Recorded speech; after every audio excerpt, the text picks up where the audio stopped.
In the scorching summer of 331 BCE, the world stood on the edge of an epical clash. Two empires, one built on boundless ambition, the other on ancient might, prepared to decide the fate of the known world. On one side stood Alexander of Macedon, just 25 years old, yet already a legend whose name echoed from the Aegean to the Hindu Kush. On the other side loomed Darius III of Persia, ruler of the largest empire on earth, commanding a force said to number in the hundreds of thousands. What was about to unfold on the plains near Gaugamela would not simply be a battle. It would be a masterpiece of strategy, the triumph of genius over overwhelming numbers, and the moment that would forever define Alexander as the Great. From the moment Alexander ascended to the Macedonian throne, he inherited more than a kingdom. He inherited his father's dream, the conquest of Persia. Philip II had spent decades forging a professional army, trained, disciplined, and loyal. Alexander perfected it. Every man in his ranks trusted his command without hesitation. His tactics combined speed, deception, and psychological warfare. While most generals relied on brute strength, Alexander turned battle into art, sculpting victory through anticipation and precision. By the time he marched east, he had already crushed Thebes and secured Greece under his control. His next move would shake the foundations of the greatest empire the world had ever known. Darius III, on the other hand, commanded an empire that stretched from Egypt to India. His armies dwarfed Alexander's in size, and his resources were limitless. Yet, behind the Persian splendor lay a fatal weakness: disunity. His satraps ruled vast regions like kings, and loyalty was often born of fear rather than faith. When Darius first faced Alexander at Issus in 333 BCE, his numerical advantage meant nothing. The young Macedonian had cut through the Persian lines like a thunderbolt, forcing Darius to flee the battlefield. That defeat humiliated the Persian king, but it did not break him. 2 years later, he gathered an even larger army, determined to crush the invader once and for all. As the Macedonian forces approached the Tigris River, they could sense the magnitude of what awaited them. Rumors spread that Darius had assembled over 500,000 men, including cavalry, scythe chariots, and war elephants. The Persians had chosen a flat plain near Gaugamela, perfect terrain for their cavalry to maneuver and encircle the smaller Macedonian force. Alexander's men numbered barely 47,000. The odds were impossible. Yet, Alexander did not fear numbers. He feared hesitation. Every move he made was deliberate, designed to provoke, confuse, and ultimately destroy.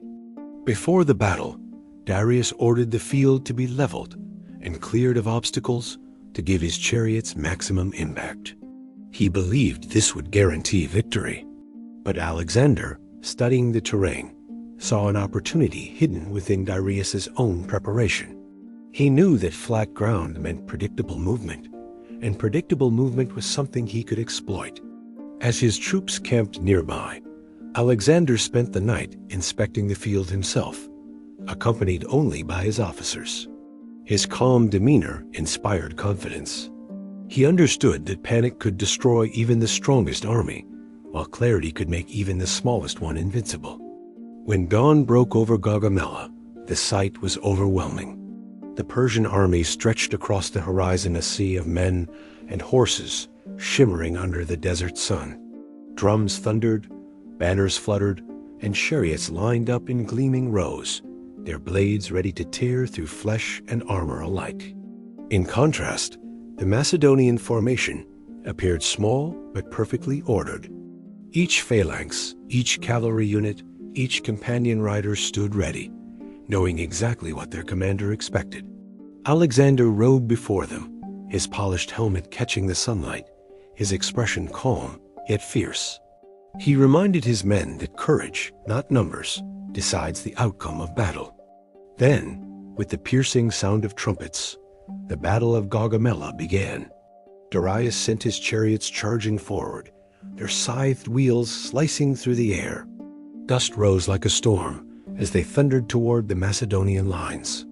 But Alexander had prepared his troops to open their ranks at the last moment, creating channels that swallowed the deadly chariots and rendered them useless. The Macedonian soldiers swiftly cut down the charioteers, turning Darius's fearsome weapon into a graveyard of splintered wood and fallen horses. Already, the Persian king's confidence began to waver. At that moment, Alexander made his move. While the Persians focused on crushing his left flank, he began maneuvering to his right, slowly stretching his line outward, drawing the Persian cavalry with him. Darius mistook this for a retreat and ordered his left wing to pursue, creating a gap in the center of his formation. That was the opening Alexander had been waiting for. With lightning speed, he led his companion cavalry straight into the gap, forming a wedge that drove directly toward Darius himself. The speed and precision of the maneuver stunned the Persians. The supposedly invincible army of the East suddenly found itself collapsing in confusion. Panic rippled through the Persian ranks as Alexander's cavalry struck the heart of their line. Darius, watching from his chariot, saw his center breaking. For a brief moment, he tried to rally his men, but the momentum was gone. He turned his chariot and fled the battlefield once again, leaving behind thousands of soldiers to die or surrender. The largest army in history was being annihilated not by size or force, but by the brilliance of a single man who understood how to bend chaos to his will. As the sun began to set, the battlefield of Gaugamela was covered in the wreckage of empire. Tens of thousands of Persian bodies lay scattered across the plain. Alexander stood victorious, his army exhausted but unbroken. What had begun as an impossible battle ended as a triumph of strategy and discipline. In that moment, the world changed. The Persian Empire, centuries old, was no more. Alexander, the son of Macedon, had become the master of Asia. But this was only the beginning. His ambition stretched beyond the horizon, and his mind was already set on new conquests. The young king who had annihilated the largest army in history would soon march even farther into the unknown lands of the East, where destiny awaited him once more. After the dust of Gaugamela settled, the full scale of Alexander's triumph became clear. The once mighty Persian army lay shattered, its remnants scattered across the Mesopotamian plains, while Darius III fled into the heart of his crumbling empire. The young Macedonian king, having faced the greatest military force ever assembled and emerged victorious, now stood as the unquestioned master of the ancient world. But Alexander's genius was not satisfied with a single victory. He sought nothing less than the total conquest of Persia, the fulfillment of a dream inherited from his father Philip and driven by his own boundless ambition. For him, Gaugamela was not the end. It was merely the door to empire. As his troops marched toward Babylon, the jewel of Mesopotamia, they encountered little resistance. The city's mighty walls opened to him without bloodshed, its priests and nobles kneeling in submission. Rather than plundering the city as conquerors often did, Alexander entered as a liberator, promising respect for their traditions and religion. This act of mercy was as strategic as any battle plan. By showing clemency, he turned potential enemies into loyal subjects. In Babylon's palaces, Alexander's army found unimaginable riches: gold, silver, silk, and spices enough to pay his men for years. Yet Alexander's mind was not on wealth. His gaze turned eastward toward the Persian capitals of Susa and Persepolis, the twin hearts of Darius's empire. The march through Persia was grueling. The terrain was harsh and supply lines stretched thin. Yet Alexander's men followed him without question. Their loyalty was born not of fear, but of faith. They had witnessed his brilliance on the battlefield and his humanity in victory. Every soldier believed that, by following Alexander, they were part of something greater than conquest. They were reshaping history. When they reached Susa, another miracle occurred. The city surrendered without a fight, handing over its treasures, including the legendary archives and thrones of Persian kings. But Persepolis, the ceremonial capital of the Achaemenid dynasty, would not yield so easily. As Alexander's forces approached, resistance flared from Persian nobles who refused to see their sacred city fall. For months, they fought with desperate courage, but Alexander's army was relentless. His phalanxes crushed opposition, his cavalry encircled retreating enemies, and soon Persepolis too lay before him. When Alexander entered the city, he was struck by its grandeur. Towering columns, gilded halls, and walls covered with carvings told the story of centuries of Persian dominance. But within that magnificence, he saw something else, a symbol of tyranny that had once oppressed his ancestors. To Alexander, Persepolis represented not just Persia's glory, but its arrogance. During a drunken celebration, he made a decision that would echo through time. Following the urging of his companion Tai, he set fire to the royal palace of Xerxes. The flames roared through the night, consuming one of the greatest monuments of the ancient world. Some said it was revenge for Persia's earlier invasion of Greece. Others claimed it was a moment of reckless passion. But whatever the reason, the burning of Persepolis marked the symbolic end of Persian supremacy. From its ashes rose a new world order, one shaped entirely by Alexander's will. Meanwhile, Darius III continued to flee eastward, pursued relentlessly by the Macedonian king. His once great empire crumbled city by city as governors and satraps switched allegiance to Alexander. Yet Darius, proud and desperate, refused to surrender. He sent letters pleading for peace, offering to share power, even to rule jointly as equals. Alexander rejected every offer. To him, there could be no two kings of Asia. Only one could wear the crown. The chase stretched over months, across mountains and deserts, through lands few Greeks had ever seen. Each time Alexander closed in, Darius escaped by mere hours. The pursuit was not just physical, it was psychological. Darius was haunted by the specter of the man who had defeated him twice and destroyed his empire. The Persian king, once seated on a throne of gold, now slept in tents, surrounded by dwindling guards who no longer believed in his cause. Finally, fate caught up with him in the bleak plains of Bactria. Betrayed by his own satrap Bessus, Darius was captured, chained, and stabbed by his former ally. When Alexander's cavalry reached the scene, they found the dying king abandoned by all. Darius, bleeding and weak, looked up at his conqueror's men and, according to ancient accounts, sent a final message. He thanked Alexander for his respect and asked that his family be treated with honor. When Alexander heard the news, he was deeply moved. He covered Darius's body with his own royal cloak and ordered it to be sent back to Persepolis for a king's burial. In that act, the conqueror showed both magnanimity and understanding. He had not sought to humiliate Darius, but to surpass him. With Darius's death, the Achaemenid Empire was officially ended. Persia, once the greatest power in the world, was now part of Alexander's realm. But conquering an empire was easier than ruling one.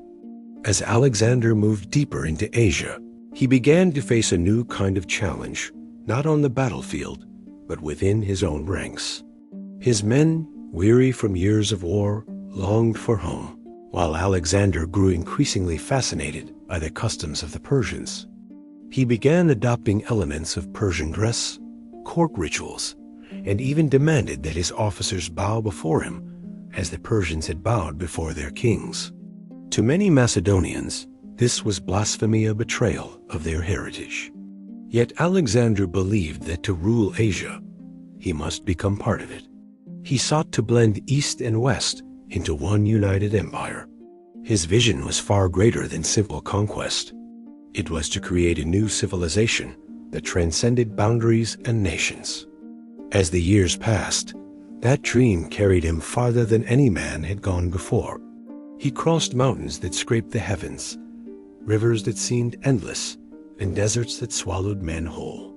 He built cities bearing his name, Alexandrian Egypt, in Persia, even in the distant lands of Bactria. Each one was a beacon of his ambition, a mark of his vision for a world united under knowledge, trade, and culture. Yet, beneath the glory, cracks began to form. His generals grew suspicious, his soldiers restless, and his trust in those around him began to fade. The fire that had driven him to greatness was slowly consuming him from within. Still, at this point, in the aftermath of Gaugamela and the fall of Darius, Alexander stood at the very height of his power. He was no longer merely a Macedonian king. He was the ruler of Asia, the master of lands once thought unconquerable. The greatest army in history had fallen before his mind, not his numbers, and the Persian Empire, the ancient symbol of world power, had vanished. The world was his, and yet the horizon still called him forward. For Alexander the Great, victory was never enough. It was only the beginning of the next conquest. After the fall of Persia, Alexander's empire stretched farther than any before it, yet his ambition only grew sharper with victory. For most conquerors, ruling the greatest empire on earth would have been enough, but for Alexander, the horizon always whispered of more. His eyes turned eastward, toward the mysterious lands beyond Persia, lands of vast rivers, strange beasts, and powerful kings. He dreamed of reaching the edge of the known world, to conquer what no Greek had even seen. His next destination was India, a place described in myth as both paradise and peril. To his weary men, the thought of marching farther into the unknown was terrifying, but Alexander's will was law. His genius had destroyed the greatest army in history, and none dared question the man who seemed destined to rule the world itself. The march into India began in 327 BCE. The journey was brutal, filled with treacherous mountains, endless rivers, and scorching plains. The Macedonian soldiers, hardened by years of war, found themselves battling not just enemies, but nature itself. Yet Alexander pressed on, determined to achieve glory greater than any hero of legend. He encountered tribes that had never heard of Greece or Persia, fierce warriors who defended their mountain strongholds with desperate courage. Each time, Alexander adapted his tactics, using speed, deception, and precision to overcome foes who vastly outnumbered him. His reputation spread like wildfire. To many in the East, he was not just a conqueror, but a force of destiny, a god in human form. In the spring of 326 BCE, Alexander reached the banks of the mighty Hydaspes River, where he faced his most formidable opponent yet, King Porus, ruler of a powerful Indian kingdom. Porus commanded an army unlike anything Alexander had seen before. Thousands of infantry, hundreds of chariots, and over 200 war elephants that towered over men and horses alike. The elephants terrified Alexander's soldiers, who had never faced such creatures in battle. Yet the Macedonian king saw not terror, but opportunity. He studied the river, the terrain, and the rhythm of Porus's forces. He knew that to win, he had to strike not with strength, but with brilliance, the same genius that had crushed Darius's vast armies at Gaugamela. The Hydaspes River was swollen from heavy rain, turning it into a torrent that seemed impossible to cross. Porus assumed Alexander would wait until the water receded, but Alexander used deception once again. For days, he moved his forces up and down the river, feinting crossings to confuse Porus. Then, one stormy night, he took a small elite force and crossed the river in secret several miles upstream. Lightning flashed across the sky as his men waded through the current, clutching their weapons above their heads. When dawn broke, Porus was stunned to see Alexander's army already forming ranks on the opposite bank. He rushed to meet them, not realizing that Alexander had split his forces. His main army remained behind, ready to cross once Porus committed his troops. The battle that followed was fierce and chaotic. The elephants charged, their tusks gleaming with metal, and their riders shouting war cries that echoed across the plain. Many Macedonian horses panicked, breaking formation. But Alexander's discipline held. He ordered his men to attack the elephant's flanks, targeting the mahouts and driving pikes into the beast's legs. Slowly, the mighty animals turned wild, trampling their own lines in confusion. Then Alexander led a cavalry charge straight at Porus's right flank, cutting through the Indian line with devastating force. The thunder of hooves, the clash of steel, and the roar of elephants filled the air. It was a battle unlike any other in history. Porus himself fought bravely, refusing to flee even as his army collapsed around him. Mounted on a towering elephant, he struck down several of Alexander's companions before being wounded and captured. When brought before the Macedonian king, bloodied but unbowed, Alexander was struck by his regal bearing. He asked Porus how he wished to be treated. The Indian king replied simply, "Like a king." Impressed by his courage and dignity, Alexander not only spared Porus's life, but restored his kingdom and made him an ally. It was one of the most remarkable acts of respect in ancient warfare, proof that Alexander valued greatness even in his enemies. Yet despite his victory, the Hydaspes campaign revealed the limits of conquest. The monsoon rains battered his army, the jungles teemed with disease, and the soldiers' spirits began to falter. When Alexander announced his desire to push farther east, toward the Ganges and beyond, his men finally refused. They had followed him for years, across deserts, mountains, and empires, but now they longed for home. At the Hyphosis River, they stood in silence as Alexander pleaded, argued, and even raged, yet none would march another step. In that moment, the unstoppable conqueror faced his first defeat, not by an enemy, but by exhaustion and loyalty worn thin. Realizing the futility of forcing them, Alexander finally agreed to turn back. He built 12 massive altars along the river to mark the furthest point of his empire, dedicating them to the gods. Then he began the long and grueling journey home, choosing to explore new routes rather than retrace his steps. Part of his army sailed down the Indus River to the sea, while he led the rest through the harsh Chedrosian desert, a decision that would cost thousands of lives. The desert heat was merciless, supplies ran out, and many soldiers perished from thirst and starvation. Yet Alexander marched at the front, sharing every hardship with his men, refusing to ride while others walked. His endurance turned despair into loyalty once more.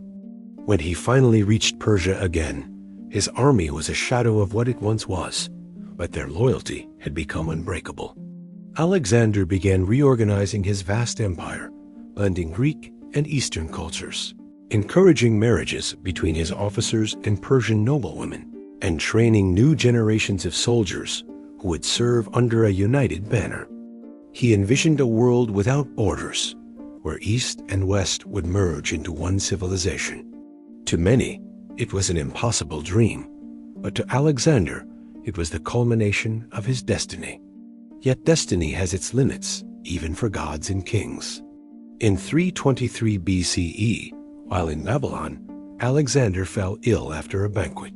Fever consumed him, and within days, the man who had conquered the world lay dying. Surrounded by his generals, he could no longer speak. When asked who should succeed him, he whispered, "To the strongest." Those were his final words. His death plunged his empire into chaos, his generals tearing it apart in his struggle for power. But his legend endured, greater than any empire. The boy who tamed Bucephalus, the king who annihilated the largest army in history, the man who dreamed of uniting humanity, his name would live forever. Centuries later, historians, poets, and kings would still speak his name with awe. Alexander's victories reshaped the world, spreading Greek language, art, and philosophy across continents, laying the foundations for a new era of culture and science. His empire may have vanished, but his influence never did. He proved that genius, courage, and vision could overcome impossible odds, that a single man's mind could outmatch the might of nations. And though time would bury empires and erase kingdoms, the legacy of Alexander the Great, the man who turned dreams into destiny, would echo through eternity.